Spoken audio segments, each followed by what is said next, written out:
നിങ്ങൾ പാകിസ്ഥാനെ പിന്തുണയ്ക്കുന്നില്ല, എങ്ങനെ പിന്തുണയ്ക്കാൻ പറ്റും? CPM ഓ CPI പാകിസ്ഥാനെ പിന്തുണച്ചായിട്ടുള്ള തെളിവ് മിനിസ്റ്റർ കാണിക്കാൻ പറ്റും? അല്ല, നിങ്ങൾ കമ്മ്യൂണിസ്റ്റുകാരനാണോ? അതെ, കമ്മ്യൂണിസ്റ്റാണ്. അല്ല, തെളിവ് ഇപ്പം പറയൂ. അങ്ങ് തെളിവ് തരുമല്ലേ? കോടതിയിലൊക്കെ തെളിവ് കൊടുക്കുന്നത് അങ്ങനെയല്ലേ?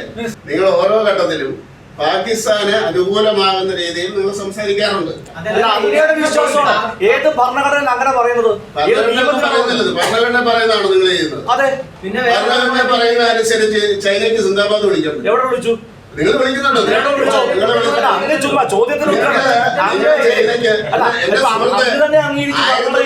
ഞാൻ പറയാം, 1962 ചൈനയ്ക്ക് സിന്ദാബാദ് വിളിച്ചു. എന്നിട്ട് 1963 ഇവിടെ 16-ാം ഭരണഘടനാ ഭേദഗതി ഉണ്ടാക്കി. എന്തിനാണെന്നറിയാമോ? 82-ാം നമ്മുടെ വകുപ്പും 83-ാം വകുപ്പും 174-ാമത്തെ വകുപ്പും മാറ്റി ഇന്ത്യക്ക് അംഗീകരിക്കുന്നവരെ ഇവിടെ MP MLA ആകാൻ പറ്റുള്ളൂ. നമ്മുടെ ചൈനയ്ക്ക് നിൽക്കൊണ്ട് പറ്റിയതാ, അല്ലെങ്കിൽ വിളിക്കും. അപ്പൊ അതുകൊണ്ട് റഷ്യക്ക് പറയാൻ പറ്റും ഭരണഘടന അനുസരിച്ച്. നിങ്ങൾ പാകിസ്ഥാനെ പിന്തുണയ്ക്കുന്നില്ല, എങ്ങനെ പിന്തുണയ്ക്കാൻ പറ്റും? ഭരണഘടന അനുസരിച്ച് ആര് പിന്തുണച്ചെന്നാ പറഞ്ഞേ? അത് ഈ കമ്മ്യൂണിസ്റ്റ് പാർട്ടിയാണ്. അല്ല, അന്ന് ആരും പിന്തുണച്ചിട്ടില്ല. ആരും പിന്തുണച്ചിട്ടില്ല. CPM ഓ CPI പാകിസ്ഥാനെ പിന്തുണച്ചായിട്ടുള്ള തെളിവ് മിനിസ്റ്റർ കാണിക്കാൻ പറ്റും? അല്ല, നിങ്ങൾ കമ്മ്യൂണിസ്റ്റുകാരനാണോ? അതെ, കമ്മ്യൂണിസ്റ്റാണ്. അല്ല, തെളിവ് ഇപ്പം പറയൂ. അങ്ങ്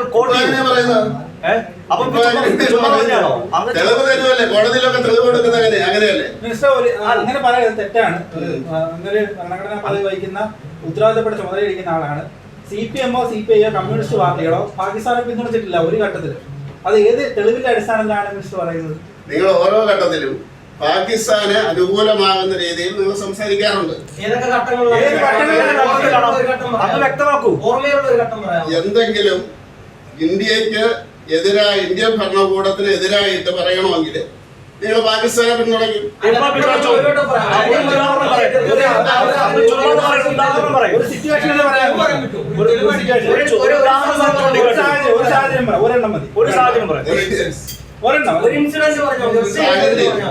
സാഹചര്യം ഞാൻ പറയാം.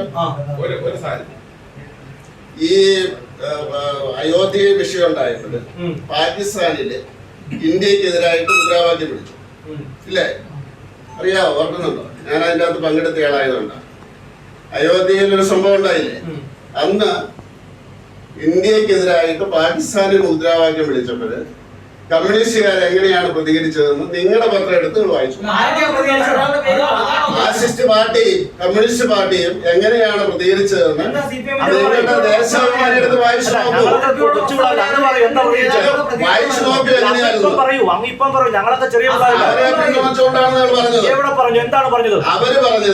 അവര് പറഞ്ഞത് അവിടെ തകർന്നത് തെറ്റാണ് എന്നാണ് അവര് പറഞ്ഞത്. അയോധ്യ തകർന്നത് തെറ്റാണെന്ന് അവര് പറഞ്ഞു. നിങ്ങളും അത് തന്നെ പറഞ്ഞു. അല്ല, അത് തെറ്റ് തന്നെയാണ്. അത് ഇപ്പോഴും ഉറച്ചു നിൽക്കുന്നു.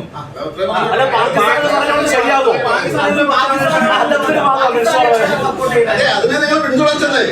പാകിസ്ഥാനെ പറഞ്ഞത് പാകിസ്ഥാനികളെ കുറ്റം പറയാൻ പറ്റില്ല നിങ്ങൾ പറഞ്ഞു. നിങ്ങൾ ദേശാഭിമാനി വായിച്ചു നോക്കും. ഈ വീട്ടിലൊരു സാധനം വെച്ചെടുത്ത് കാണില്ല. എന്നാലും അതെവിടെ പോയി? അതെ, നിങ്ങൾ എങ്ങനെ കണ്ടായിരുന്നോ? ഞാനെങ്കിലും കണ്ടില്ല. ആകെ കയ്യിലുണ്ടായിരുന്ന ഒരെണ്ണം. പെങ്കുചൊരെണ്ണ വളർന്നു വരുന്നത്. അതെങ്ങനെയാ? അതിനെ പറ്റിയുള്ള ബോധമൊന്നും ഇവിടെ ആർക്കും ഇല്ലല്ലോ. അതൊക്കെ പഴയതല്ലേ. പിന്നെ പുതിയത് കുറെ അങ്ങ് വാങ്ങി കൂട്ടുമല്ലേ.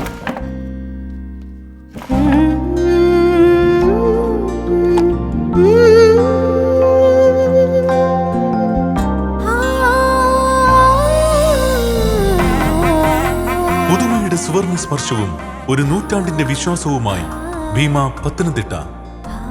ഏപ്രിൽ 21 മുതൽ KSRTC ബസ് സ്റ്റാൻഡിന് സമീപം വിശാലമായ പുതിയ ഷോറൂം തുറക്കുന്നു. ഏവർക്കും സ്വാഗതം.